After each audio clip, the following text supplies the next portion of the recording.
पुढची बातमी बघूयात। नवी मुंबई पालिका अधिकाऱ्यासमोर निमंत्रण पत्रिका फाडण्यात आली। नवी मुंबईत शिवसैनिक आक्रमक झाले। जाब विचारण्यासाठी थेट ते पालिकेत शिरलेत। शिवसैनिकांनी आयुक्तांच्या दालनामध्ये ठिय्या आंदोलन केलंय। नवी मुंबईतील कार्यक्रम पत्रिकेमध्ये शिंदेंचं नाव नाही। गणेश नाईक वर्सेस शिवसेना या वादाचा आता भडका उडालाय। हे दृश्य आहेत एकनाथ शिंदे यांचं नाव कार्यक्रम पत्रिकेमध्ये नाही, यावरून शिवसेना आक्रमक झाली आहे। आणि गणेश नाईकांना हे विचारलेलं असताना पालिका अधिकाऱ्यांना विचारा असं त्यांनी उत्तर दिलं। त्यामुळे पालिकेमध्ये अधिकाऱ्यांच्या समोर शिवसैनिकांनी जाऊन ही निमंत्रण पत्रिका फाडली। आयुक्तांच्या दालनामध्ये शिवसैनिकांनी ठिय्या मांडलाय। पालिका आयुक्तांना जाब विचारला शिवसैनिकांनी। कार्यक्रम पत्रिकेमध्ये शिंदेंचं नाव का नाही?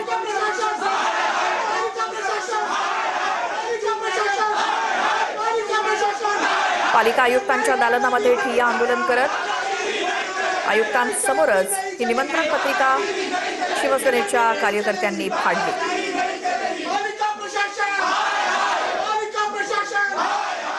स्वतःला समजायला पाहिजे, नगर विकास मंत्री म्हणजे नगरपालिकेच्या खात्याचा मंत्री कोण आहे हे गणेश नाईकांना समजलं पाहिजे। जर गणेश नाईक जर अशा पद्धतीने जर आमच्या कुठल्या ऑर्डर देऊन हे करत असतील तर आम्ही ते सहन करणार नाही। त्यांनी या गोष्टी त्यांनी आम्हाला शिकवू नये। पण त्यांनी महापौरांना सांगितलं की तुमचं नेमकी नेम काय, आणि महापौरांनी GR वाचला आणि त्यामध्ये पालकमंत्री असा कुठेही उल्लेख नाही, त्यामुळे नाव टाकायची गरज नाही, एक प्रकार त्यांनी स्पष्ट केलं। मग त्या महापौरांना विचारायला पाहिजे ना। मग गणेश नाईकाला बोलवलं नाही का? कुठे निमंत्रण कुठल्या GR मध्ये आहे का? मग महापौरांनीच त्याचे उद्घाटन करावे ना। मग कोणालाही मंत्रीला याला त्याला मंत्री संत्रीला बोलायची गरजच काय आहे? कुठेही निमंत्रण पत्रिकामध्ये नाहीये।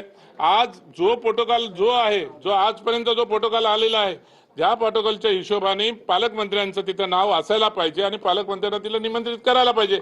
जर महापौर बोलत असेल तर कुठेही असं पालकमंत्री असं काही नाही, मग तिथं का दुसऱ्या मंत्र्याचं नाव का लिहिलेलं आहे का? कुठे छापिलं आहे का महापौरांकडे?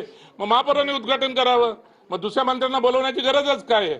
काय यांचा का घरगुती कार्यक्रम आहे का? शिवसेनेने जे काळे झेंडे दाखवले ते गणेश नाईक म्हणतात की काळे झेंडे दाखवणे काय फार अवघड नाही, कपडा उचलला काळा की वरती दाखवला की त्याला काय फार महत्व राहतं। त्यांना महत्व आहे ना, ज्या काही गोष्टी पुढे होतील तेव्हा कळतील। महत्व काय, काळ्याचं महत्व काय आणि गोऱ्याचं महत्व काय ते त्यांना जास्त माहिती, मी काय सांगायची काही गरज नाही। गणेश नाईक आणि एकनाथ शिंदे यांच्या वादाचा अंक संपलेला नाही असं म्हणायचं? बघा, आमचे पक्षप्रमुख एकनाथ शिंदे साहेब, उपमुख्यमंत्री एकनाथ शिंदे साहेब, नगरविकास मंत्री एकनाथ शिंदे साहेब, पालकमंत्री एकनाथ शिंदे साहेब ते संयम ठेवून वागतात।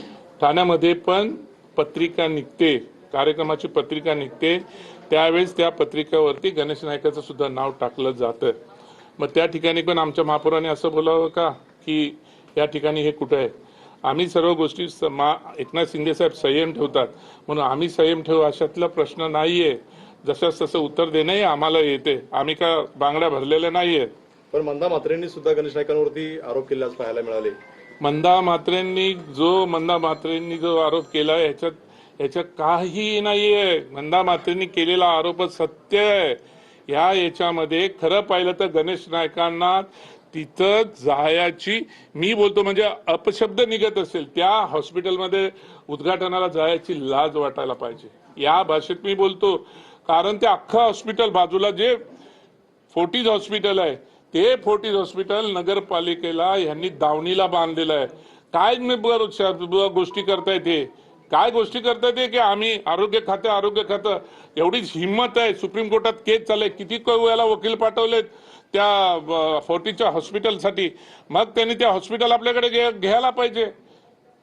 तुम्ही आयुक्तांना पत्र दिलेलं आहे, काय आयुक्तांनी काय कमिटमेंट केली? आयुक्तांनी कमिटमेंट केलेली आहे, याला जो कोणी दोषी असेल, मी जी छापलेली आयुक्तांनी छापलेली जी पत्रिका आहे, जी पत्रिका छापले त्याला जो कोणी दोषी असेल त्याच्यावर मी कायदेशीर कारवाई करणार। शेवटचा प्रश्न, केंद्रात राज्यात एकत्र सरकार असताना स्थानिक पातळीवर अशा प्रकारचा वाद आहे, हा वाद कुठपर्यंत जाईल तुम्हाला वाटतंय? हे बघा, आमचे पक्षप्रमुख एकनाथ शिंदे साहेबांनी आम्हाला प्रत्येक गोष्टी संयम ठेवायला सांगितलंय की आपलं युतीचं शासन आहे आणि युतीच्या शासनाच्या बाबत आपण सरकार चालवतो, तर त्यांनी संयम ठेवायला सांगितलं। हे जाणून बुजून जर खोड काढायचा प्रयत्न केला तर आम्ही शांत बसणार नाही। एकनाथ शिंदेशी काय बोलणं झालं, त्यांनी काय आदेश दिलाय? आम्ही का साहेबांच्या आदेशाची आम्ही वाट बघत नाहीये. जिथं जिथं आम्हाला माहिती आहे की आम्हाला आमच्या नेत्यांवरती बाबतीत जर कुठे अन्यायकारक जर अशा काही गोष्टी घडत असेल आणि आमच्या नेत्यांच्या बाबतीत जर कुठे काही गोष्टी, आणि आमचा नेता हा या महाराष्ट्र शासनाचा उपमुख्यमंत्री आहे, या जिल्ह्याचा पालकमंत्री आहे, आणि म्हणून ज्या ज्या ठिकाणी आम्हाला जर आमच्या नेत्यावर कुठे अन्याय होणार असेल तर आम्ही या गोष्टी सहन करणार नाही. हे अन्याय तर कोणाला अन्याय होऊन पण नाही देणार, पण अशा जे काय चाललेलं आहे त्यांच्या की कुठं ना कुठं खडा मारून आपलं स्वतःचं नाव मोठं करण्यासाठी ते त्यांचे जे प्रयत्न चाललेले आहेत ते पण आम्ही होऊन देणार. आणि कुठल्याही परिस्थितीमध्ये आम्हाला शिंदे साहेबांच्या परवानगीची गरज नाही.